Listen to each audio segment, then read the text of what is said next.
Uma mulher grávida foi abandonada na estrada do sertão, até que um vaqueiro pobre mudou seu destino para sempre.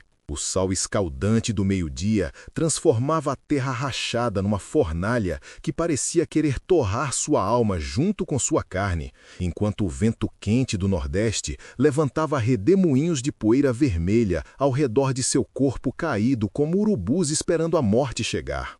Suas mãos ensanguentadas se agarravam às pedras do chão como se fossem as últimas âncoras que a conectavam à vida, enquanto sua barriga inchada se contraía com espasmos que arrancavam gemidos mudos de uma garganta seca demais para gritar.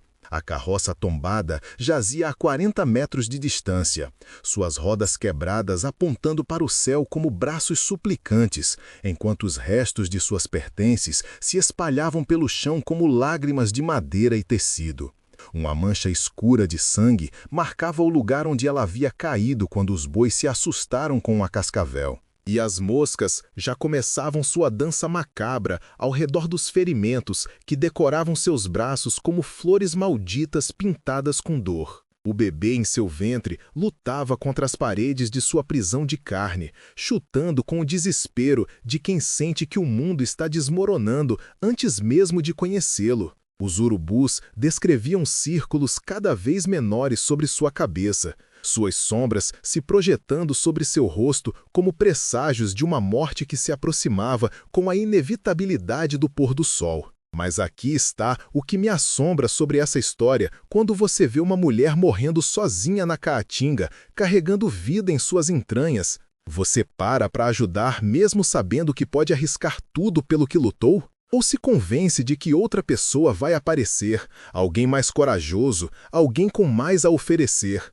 Porque naquele momento, quando a piedade exige tudo e não oferece nada em troca, o que você escolheria? Seu sossego ou a sobrevivência dela? Os urubus já haviam começado a pousar nos destroços da carroça, seus gritos enchendo o ar com uma sinfonia de morte prematura.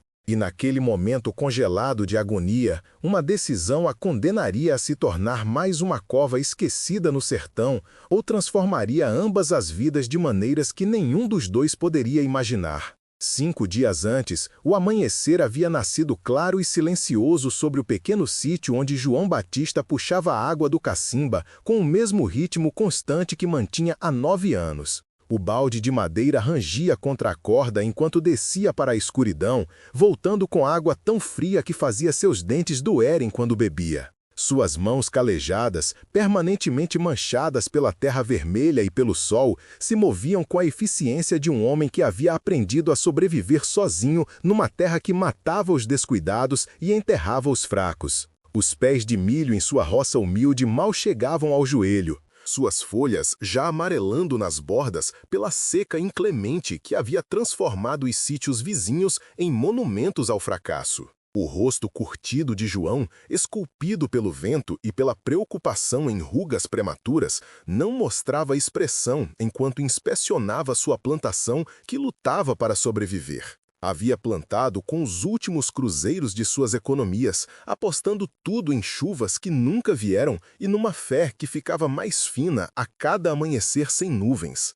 Dentro da casa de taipa, que servia como cozinha, quarto e refúgio, o silêncio se pressionava contra ele como um peso físico. A cadeira vazia ao lado de sua mesa de madeira tosca ainda guardava o fantasma de sua mulher Maria do Socorro, que havia morrido dando à luz seu filho natimorto há 4 invernos. Seu cesto de costura permanecia intocado no parapeito da janela, juntando poeira como um altar a sonhos que haviam se desmoronado até virar cinzas em suas mãos. Se histórias de resistência e bondade inesperada tocam seu coração, considere se inscrever para não perder o próximo capítulo de coragem que se desenrola nos lugares mais improváveis. João despejou a água do cacimba numa bacia rachada e molhou o rosto, o choque do frio limpando sua mente para mais um dia de lutar contra a terra pela sobrevivência. Havia aprendido a medir o tempo não em horas, mas em pequenas vitórias. Um concerto bem feito, uma refeição que enchia o estômago, uma noite sem sonhos, onde a voz de Maria do Socorro o chamava de quartos vazios. A solidão havia cavado um espaço oco em seu peito que ecoava a cada batida do coração. Mas ele havia feito as pazes com a solitude da mesma forma que outros homens faziam as pazes com a morte. Saiu para começar seu ritual matinal de verificar as cercas quando o som o alcançou. Fraco como um sussurro, mas inconfundivelmente humano. Um grito de dor carregado pelo vento da direção da estrada real. Tão distante que poderia ter imaginado, se não fosse pela maneira como fez sua espinha endurecer de reconhecimento. Alguém estava sofrendo lá fora na Caatinga, e cada instinto nascido da vida sertaneja gritava para que ignorasse, para proteger o pouco que havia construído do caos que seguia o desespero humano como uma praga. Mas João Batista havia sido criado por uma mãe que acreditava que a misericórdia não era luxo, mas necessidade. E apesar de 4 anos de amarga solidão, esse ensinamento ainda vivia em seus ossos como tutano. Pegou seu bornal, sua espingarda e uma manta. Depois selou sua égua velha com mãos que tremiam, não de medo, mas da lembrança da perda. Porque cada ato de bondade no sertão carregava o preço da vulnerabilidade. E a vulnerabilidade já lhe havia custado tudo o que importava. A viagem até a estrada real levou 40 minutos através da Caatinga que se estendia infinitamente em todas as direções. Quebrada apenas pelos restos esqueléticos de outros sonhos fracassados. Sítios abandonados com portas balançando abertas, como bocas congeladas em gritos silenciosos. A égua de João abria caminho cuidadosamente entre pedras e buracos de tatu, enquanto ele vasculhava o horizonte em busca de movimento, sabendo que gritos isolados muitas vezes significavam problemas para qualquer um tolo suficiente para investigar. Então a viu. A mulher jazia desabada ao lado dos destroços de uma carroça coberta, seu corpo contorcido de uma maneira que falava de agonia profunda. Seu vestido, uma vez azul como o céu do sertão, agora pendia em farrapos que revelavam roxos e cortes pintando sua pele pálida em tons de violência. Mas foi sua barriga inchada que parou o coração de João. Estava pesada com criança, talvez de 8 meses, e cada respiração que tomava parecia custar mais força do que possuía. João desmontou e se aproximou devagar, sua espingarda solta nas mãos, mas pronta. Ela poderia ser isca para homens desesperados escondidos no mato, ou poderia ser exatamente o que parecia, uma mulher abandonada para morrer da maneira mais brutal imaginável. Seus olhos se abriram enquanto ele se ajoelhava ao seu lado, revelando o íris da cor do mel escurecido pela dor, mas ainda segurando fragmentos de vida desafiadora. "Pelo amor de Deus!" sussurrou, a palavra pouco mais que um sopro. "Meu menino!" Mas seu ato de misericórdia logo atrairia uma atenção muito mais perigosa do que podia imaginar. O nome da mulher era Rosário, e sua história emergiu em fragmentos entre contrações que a dobravam de agonia. Seu marido havia sido um tropeiro chamado Coronel Antônio, que lhe prometeu uma nova vida em Recife. Mas 3 dias depois de começarem a viagem, quando as dores do parto começaram e o sangue passou a manchar seu vestido, seu amor pelo dinheiro havia superado qualquer vestígio de compaixão humana. Havia levado os bois no meio da noite, carregando seus suprimentos e água, deixando-a com nada além de uma carroça quebrada e o tipo de abandono que marcava mais fundo que qualquer ferida física. João a carregou para seu sítio em braços que tremiam pelo peso da responsabilidade que havia jurado nunca aceitar novamente. Seu corpo ardia em febre, enquanto o bebê dentro dela lutava para entrar num mundo que já havia demonstrado sua crueldade. E cada quilômetro daquela viagem para casa se sentiu como uma oração enviada a um Deus que havia parado de escutar há muito tempo. Quando a deitou em sua cama, a cama de Maria do Socorro, Rosário havia perdido a consciência, deixando João sozinho com decisões que poderiam salvá-los ou condená-los a ambos. Não tinha treinamento médico além do conhecimento sertanejo básico de colocar ossos no lugar e limpar ferimentos, mas parto era algo diferente, algo que exigia habilidades que nunca havia aprendido e confiança que não possuía. Maria do Socorro havia morrido nesta mesma cama, enquanto ele segurava sua mão e olhava impotente como a vida escorria como água entre seus dedos. E agora o destino havia entregue outra mulher ao mesmo destino com precisão zombeteira. Mas João Batista havia aprendido algo sobre si mesmo nas longas noites desde a morte de Maria do Socorro. Que o medo de perder alguém não era desculpa para se recusar a tentar. Ferveu água, encontrou panos limpos e se preparou para fazer um parto com mãos que lembravam de segurar a morte, mas nunca haviam entregue vida. Lá fora, o vento uivava como um presságio, enquanto dentro os gemidos de Rosário enchiam a casa com sons que faziam sua alma doer de reconhecimento. O primeiro visitante chegou ao amanhecer, quando o parto de Rosário havia durado 22 horas e deixado tanto ela quanto João exaustos além de qualquer medida. Sargento Macedo cavalgou com poeira seguindo seu cavalo como uma sombra marrom, sua farda capturando a luz matinal enquanto desmontava com os movimentos cuidadosos de um homem que havia aprendido a esperar problemas em cada situação. "Soube que você pode ter uma mulher fugida aqui em cima, João", gritou Macedo através da porta, sua voz carregando a autoridade de 15 anos mantendo a paz em território sem lei. "Coronel Antônio registrou queixa na cidade ontem. Diz que sua mulher grávida roubou sua carroça e bois, deixou ele largado na estrada. Tá pressionando por acusações de roubo e abandono do lar." João abriu a porta apenas o suficiente para mostrar seu rosto, posicionando seu corpo para bloquear qualquer vista da mulher se contorcendo de dor em sua cama. Os olhos do sargento eram duros como pederneira, curtidos por lidar com mentiras e gente desesperada, mas havia algo em sua expressão que sugeria que ele já havia ouvido ambas as versões dessa história e as achado deficientes em verdade. "Não tem mulher fugida aqui não", respondeu João. Sua voz firme, apesar do caos atrás dele. "Só ajudando uma mulher no parto que foi abandonada para morrer na estrada. Se você encontrasse uma mulher morrendo no parto e o marido dela afirmasse que era uma ladra que merecia seu destino, você acreditaria na palavra dele ou confiaria no que seus olhos tinham visto?" Macedo estudou o rosto de João com a intensidade de um homem lendo sinais de perigo. Depois olhou além dele para os sons de sofrimento que vazavam pelas paredes de taipa como fumaça. "Antônio diz que ela está carregando mercadoria roubada junto com o filho dele.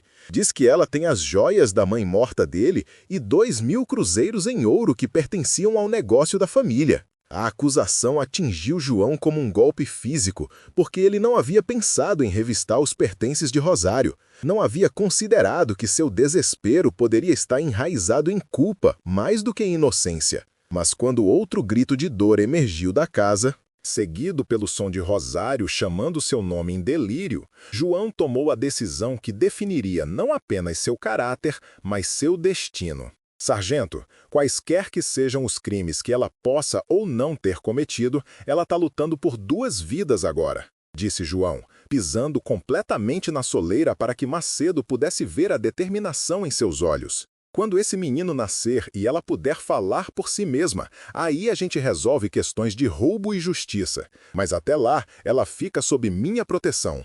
Macedo acenou devagar, um gesto que carregava mais respeito do que João havia esperado. "Tá bom, João, mas Antônio tá cavalgando de volta aqui com um delegado federal e um mandado. Vão chegar no pôr do sol, e se ela não conseguir provar sua inocência, vão levar ela de volta para enfrentar as acusações, não importa a condição dela." O sargento cavalgou embora, deixando João com um conhecimento que transformou o resgate em rebelião. Porque proteger Rosário agora significava desafiar não apenas seu marido, mas a própria lei. E enquanto seus gritos ficavam mais desesperados e o sol subia mais alto em direção ao seu encontro inevitável com o julgamento, João percebeu que alguns atos de misericórdia exigiam tudo, incluindo a disposição de se tornar um fora da lei pelo bem da redenção de outra pessoa. O bebê chegou com o sol se pondo, emergindo para o mundo com pulmões que anunciaram sua chegada como uma corneta chamando o céu. O último esforço de Rosário arrancou um grito de sua garganta que pareceu fazer tremer as paredes de taipa. E então, de repente, houve silêncio, quebrado apenas pelo choro fino e feroz de nova vida, exigindo a atenção de um mundo que havia tentado matá-la antes dela respirar pela primeira vez. João segurou o menino pequeno com mãos que tremiam de exaustão e admiração, sua pele ainda escorregadia do nascimento. Mas seus olhos já abertos e olhando para ele com a sabedoria antiga que recém-nascidos carregam como segredos de outro reino. Era perfeito, 10 dedinhos nas mãos e nos pés, pulmões que funcionavam como folhas, e uma pegada que se agarrou ao seu polegar com força surpreendente quando ele tocou sua palma. Rosário se recostou contra os travesseiros encharcados de suor e lágrimas, seu corpo gasto, mas seus olhos brilhando com a alegria feroz que transforma a dor em triunfo. "Meu filho", sussurrou, alcançando a criança com braços que tremiam de fraqueza, mas se moviam com o instinto certo da maternidade. "Francisco, o nome dele é Francisco." Mas mesmo enquanto mãe e filho se encontravam naquele momento sagrado de primeiro toque, o som de cavalos se aproximando tamborilo as abrubicezes contra o ar noturno como trovão antes de tempestade. João se moveu para a janela e contou 9 cavaleiros se aproximando em formação, muitos demais para uma simples prisão, organizados demais para qualquer coisa além de problemas sérios. O cavaleiro da frente usava uma estrela de delegado federal que capturou a última luz do dia, enquanto os outros carregavam rifles com a facilidade casual de homens acostumados à violência. "Rosário", disse João, sua voz urgente mas gentil. "Eles chegaram. Seja lá o que aconteceu entre você e Antônio, seja lá do que ele está te acusando, você precisa me contar a verdade agora." Ela fechou os olhos e puxou Francisco para seu peito, onde os choros do bebê se suavizaram em murmúrios contentes. Quando falou, sua voz carregava o peso da confissão e o gosto amargo da traição finalmente dada à voz. "Antônio nunca teve intenção de me levar para Recife", disse. "Casou comigo pela minha herança, dinheiro que meu pai me deixou de vender nossa fazenda lá em Minas. 6.000 cruzeiros em ouro, que ele achou que seria fácil roubar uma vez que a gente tivesse sozinho na estrada. Mas quando o parto começou cedo e eu virei um fardo em vez de um prêmio, ele decidiu que eu valia mais morta do que viva." Os cavaleiros haviam parado do lado de fora da casa, seus cavalos bufando e batendo casco na escuridão que se aproximava. João podia ouvir vozes baixas conferindo, o tilintar de armas sendo verificadas, o ranger do couro enquanto homens se preparavam para confronto. Através da janela, viu o coronel Antônio desmontando de seu cavalo, seu paletó de linho branco brilhando sob a luz das tochas como uma zombaria de tudo que era respeitável. "Levou o dinheiro mesmo assim", continuou Rosário, sua voz ficando mais forte com raiva. "Disse que eu morri no parto e que ele mal escapou com vida. Mas cometeu um erro. Não verificou minhas bruacas direito. Ainda tenho a escritura da fazenda do meu pai e uma carta que ele escreveu explicando como Antônio ameaçou me matar se eu não assinasse minha herança." João sentiu algo mudar dentro de seu peito, um reconhecimento de que este momento definiria não apenas seu destino imediato, mas o tipo de homem que escolheu ser diante de probabilidades impossíveis. Lá fora, a voz do delegado Silva cortou o ar noturno com a autoridade da lei federal e a promessa de justiça que raramente favorecia os pobres ou sem poder. "João Batista, temos um mandado para a prisão de Rosário Silva por acusações de roubo, abandono do lar e adultério. Mande ela para fora agora e não vai ter problema." Mas Francisco escolheu aquele momento para chorar de novo, sua voz se carregando através das paredes de taipa como uma declaração de inocência que nenhuma corte podia ignorar.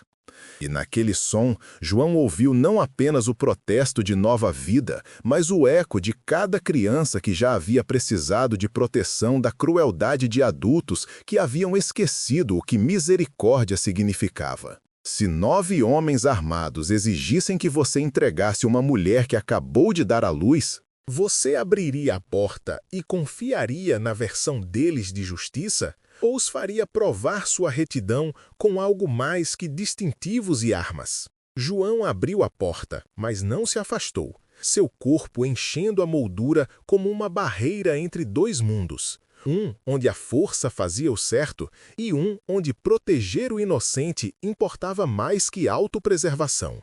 Delegado Silva era um homem alto com cabelo grisalho e olhos que haviam visto demais dos piores impulsos da humanidade. Mas havia algo em sua expressão que sugeria que ele não encontrava prazer em perseguir mulheres que acabaram de dar à luz. Ela não vai a lugar nenhum até estar forte o suficiente para viajar, disse João, sua voz se carregando através da distância entre eles como um desafio jogado na poeira. E quando for embora, vai ser com prova de sua inocência e seu bebê nos braços.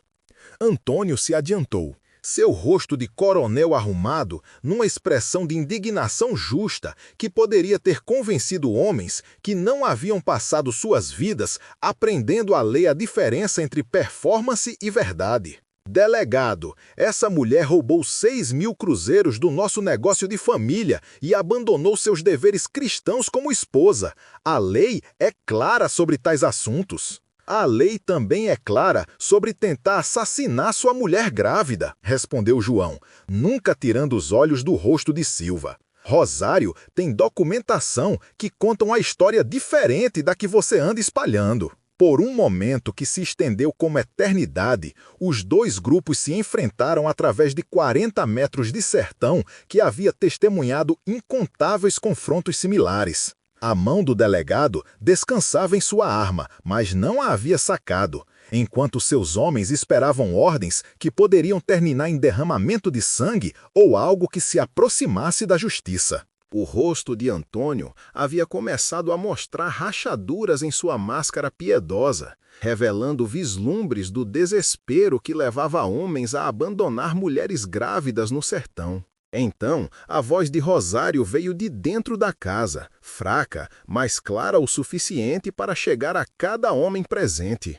Delegado Silva, tenho papéis que provam cada palavra que João falou. Meu marido tentou roubar minha herança e me deixar morrer quando virei um inconveniente. Mas também tenho outra coisa. Testemunhas que o viram no boteco 3 cidades atrás, se gabando de como ia ficar rico assim que sua mulher morresse no parto. As sobrancelhas do delegado se ergueram ligeiramente, o primeiro sinal de interesse em algo além de uma simples prisão. Que tipo de testemunha, senhora? O tipo com suas próprias estrelas, respondeu Rosário. Sargento Macedo já tomou depoimentos de 2 soldados que ouviram a confissão de Antônio. Estão cavalgando para cá agora com documentação que vai interessar uma corte federal. João viu o momento exato quando Antônio percebeu que sua mentira cuidadosamente construída estava desmoronando mais rápido do que podia reconstruí-la. O rosto do coronel passou por uma série de expressões: surpresa, raiva, medo e, finalmente, o cálculo frio de um homem sem nada a perder. Sua mão se moveu em direção à pistola enfiada sob seu paletó com a velocidade de alguém que claramente havia considerado essa possibilidade. Mas delegado Silva foi mais rápido, sua arma saindo do coldre e apontando para o peito de Antônio antes que o falso coronel pudesse completar seu movimento. Eu não faria isso se fosse você, disse Silva, sua voz carregando a autoridade silenciosa de um homem que havia terminado situações similares sem quebrar um suor. Tentativa de assassinato é ofensa de forca, mas sacar contra um delegado federal é sentença de morte garantida. O confronto terminou não com tiros, mas com um som de metal batendo contra metal quando as algemas se fecharam ao redor dos pulsos de Antônio. Os outros cavaleiros permaneceram montados, mais relaxados, reconhecendo a mudança nas circunstâncias que os transformou de uma comitiva em testemunhas de justiça servida com eficiência inesperada. Delegado Silva se aproximou da porta da casa com seu chapéu na mão, o gesto de um homem que entendia que algumas situações exigiam respeito mais que autoridade. Senhora, gostaria de ver esses documentos quando se sentir com forças. E lhe devo um pedido de desculpas. Às vezes a lei aponta na direção errada antes que a verdade tenha chance de alcançá-la. Dentro da casa, Rosário se sentou na cama com Francisco mamando contente em seu peito, ambos cercados pela luz dourada das lamparinas de querosene que faziam o quarto rústico parecer quase sagrado. Ela entregou a João uma pasta de couro que continha não apenas os papéis que havia mencionado, mas fotografias, cartas e documentos legais que contavam a história de uma campanha sistemática para roubar sua herança através de fraude e tentativa de assassinato. Como você sabia que Sargento Macedo estava vindo? Perguntou João, admiração e alívio lutando por espaço em sua voz. Rosário sorriu pela primeira vez desde que ele a havia encontrado, a expressão transformando seu rosto exausto em algo que se aproximava da beleza. Não sabia, mas às vezes, quando você perdeu tudo exceto a verdade, tem que apostar sua vida em que alguém vai acreditar quando você fala alto.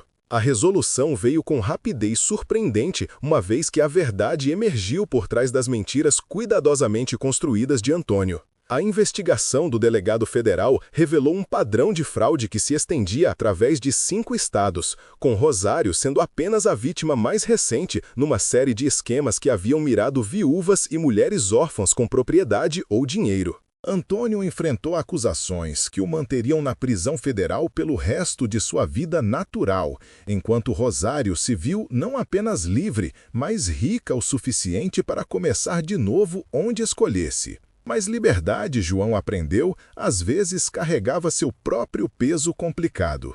Quero comprar seu sítio, disse Rosário na manhã em que estava forte o suficiente para se sentar do lado de fora sob o sol enquanto Francisco dormia em seus braços. Não tomar de você, comprar direito e justo, depois passar metade de volta para você como pagamento por salvar nossas vidas. João se sentou ao seu lado no alpendre que havia construído com as próprias mãos, olhando o amanhecer pintar seu milharal que lutava em tons de ouro, que faziam até mesmo o fracasso parecer bonito. A oferta resolveria cada problema financeiro que assombrava seus dias e noites, lhe daria segurança que não conhecia desde a morte de Maria do Socorro. Transformaria sua existência de pura sobrevivência em algo que se aproximava da prosperidade. Mas prosperidade construída sobre a gratidão de outra pessoa se sentia como caridade vestida em linguagem legal. E João Batista tinha orgulho demais para aceitar o que não havia ganho através de seu próprio suor e sacrifício.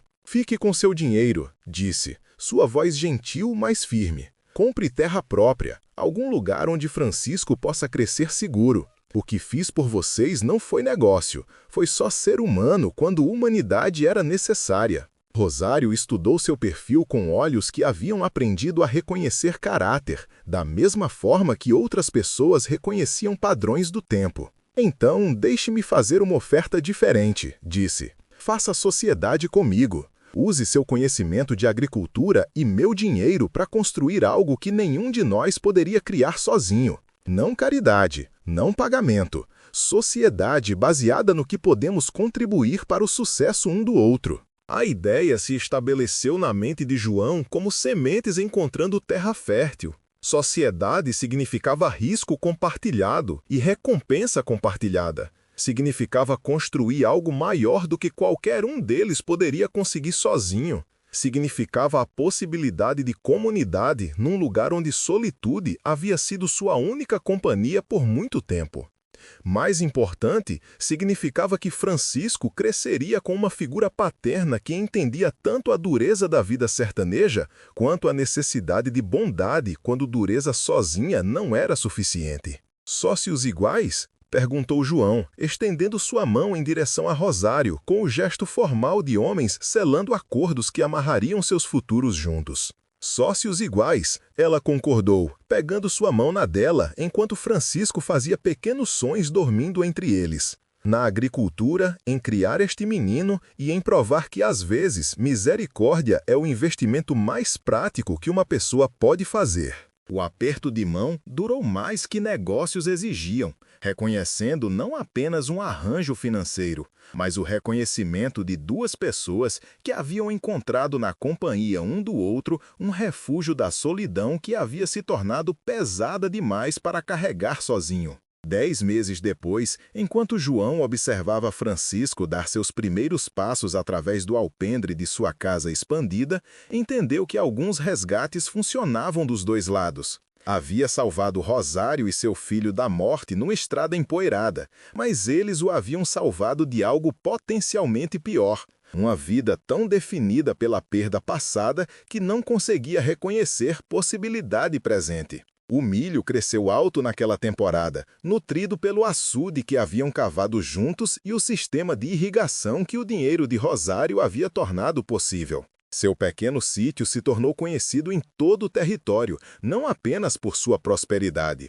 mas pelo tipo de hospitalidade que oferecia abrigo a viajantes e segundas chances a pessoas que haviam cometido erros, mas estavam dispostas a fazer reparações. E em tardes silenciosas, quando Francisco adormecia entre eles e as estrelas do sertão pintavam histórias através do céu infinito, João se lembraria do momento em que escolheu misericórdia sobre segurança, bondade sobre autopreservação, e como aquela única decisão havia transformado não apenas seus destinos individuais, mas a própria definição de família. Porque às vezes os maiores tesouros não são ouro ou terra ou segurança, mas o conhecimento de que quando confrontado com a necessidade desesperada de outra pessoa, você escolheu ser o tipo de ser humano que sua mãe te criou para ser. Não importa o custo, não importa o risco, não importa tudo exceto a simples verdade de que algumas coisas valem qualquer preço que exijam.